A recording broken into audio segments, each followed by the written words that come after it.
In the case of imperfect information, in the case of info gaps, it's either going to result in over or under consumption. Vaccinations, we don't know the true benefits, so we underconsume. Cigarettes, we don't know the true cost.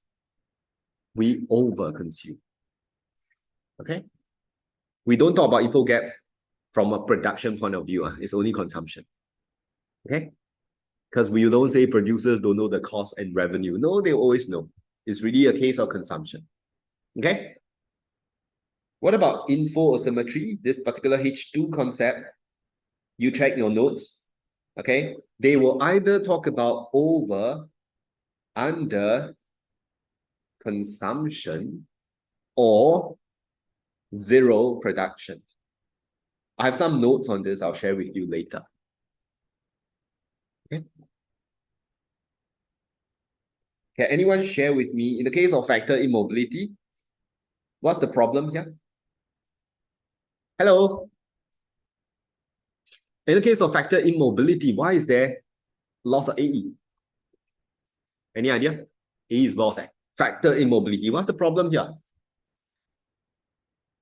You want to produce more, but your factors of production cannot be moved over.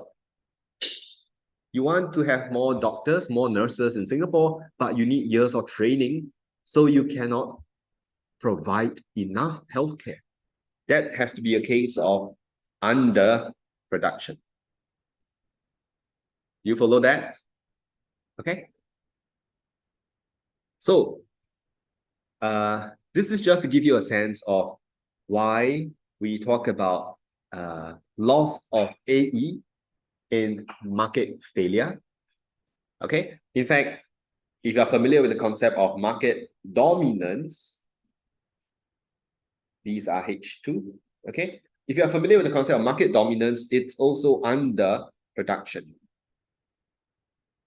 Okay. So clearly, in the world of market failure, AE is lost. We okay with that? In demand and supply, AE is achieved by default. Which brings me to the next question. But before the next question, whenever there is loss of AE, there will be loss of social welfare. When social welfare is lost, what do you call this area that's lost? Deadweight loss. Very good. Deadweight loss. Deadweight loss doesn't go to anyone, huh? It's deadweight loss. Okay. So just to remind you, when you studied market failure, okay? When you studied market failure, you had to draw deadweight loss diagram in the case of externalities. Public goods, thankfully, no diagram. You had to draw deadweight loss diagram in the case of over or under consumption when it's info gaps. You had to also show deadweight loss in the case of market dominance, but this is tomorrow's lesson. Okay. Factor immobility, info asymmetry, public goods, no diagram. So don't go and try to search other notes. Wow, in case other schools have a diagram and you want to exploit that, no need. No means no, you don't have a diagram for that. Okay, so here I'll just put down, these are the 3 causes of market failure that come with a diagram.